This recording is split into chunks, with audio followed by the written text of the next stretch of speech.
Most doctors think there is no cure for hypothyroidism. They'll say you have to take drugs to control it for the rest of your life, but this is not true anymore, because it turns out there's a root cause for hypothyroidism, and now there's a cure for that root cause, a cure that's been enjoyed by thousands of people around the world. No more fatigue, no more depression, no more aching limbs, skin blemishes, and no more meds or visits to the doctor. Read about this hypothyroidism solution here, you'll be so glad you did.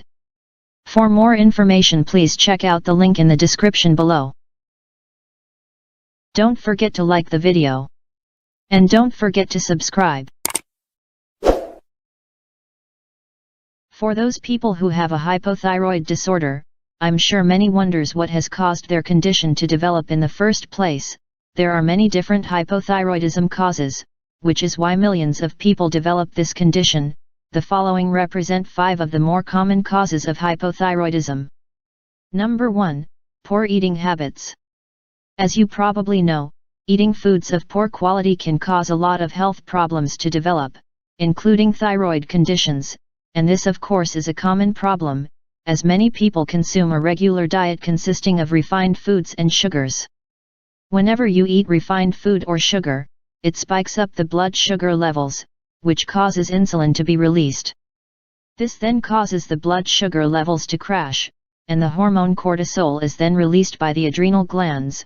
While eating refined foods and sugars occasionally isn't much of a problem, those who eat them frequently will continuously cause their body to secrete insulin, followed by cortisol, which over a period of months and years will put a lot of stress on the endocrine system. So over time what usually happens is the adrenal glands become weakened, and this, in turn, will put the body in a state of catabolism. What this means is that the body will begin breaking down, since the thyroid gland is responsible for controlling metabolism. When it seems that the body is breaking down, it will try to slow this process down, thus slowing the metabolic rate. In other words, it will slow down the production of thyroid hormone in order to slow down the catabolic process. Eating poorly can also affect the thyroid gland in other ways, as there are many nutrients that are important for proper thyroid function. Number 2. Chronic stress. Most people deal with a decent amount of stress on an everyday basis, which once again poses a lot of problems with the adrenal glands. The reason for this is because the adrenal glands were designed to handle acute stress situations, but cannot adequately handle a prolonged stress response.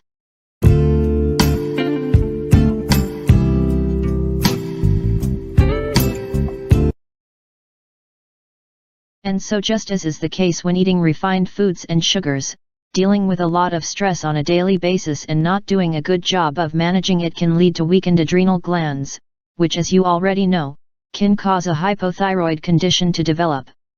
You might have noticed that I stated those who don't do a good job of managing stress are the ones who are susceptible, so it's not really the chronic stress itself that is the problem, but rather how we handle the stress. After all, it's unrealistic to expect anyone to completely eliminate the stress from their life. However, most of us can do a much better job of managing our stress on a daily basis. Number 3. Insufficient sleep. Not obtaining a good amount of sleep on a regular basis can also lead to a hypothyroid condition. Once again, this frequently relates to dysfunction of the adrenal glands, as if you don't get a sufficient amount of sleep each night, over time this will cause problems with the cortisol levels, stressing out the adrenal glands over time, and can potentially lead to hypothyroidism. You ideally want higher cortisol levels upon waking up, and lower cortisol levels right before going to bed.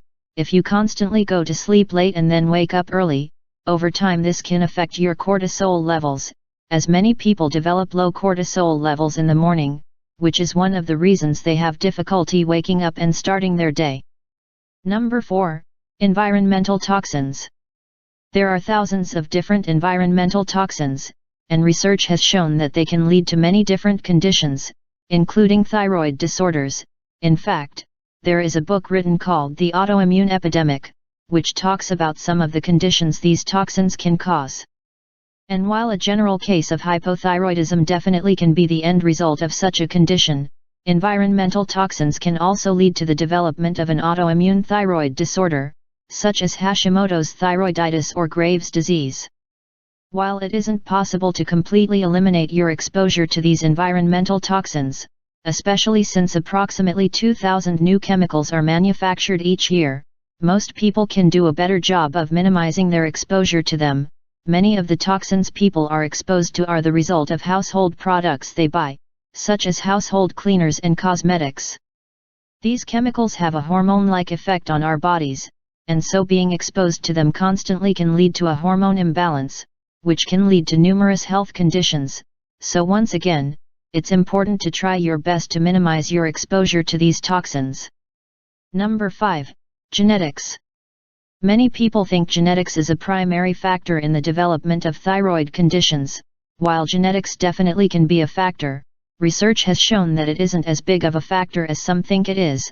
This of course is good news, as it means that most cases of hypothyroidism can be prevented, and also improves the likelihood of curing one's existing hypothyroid condition.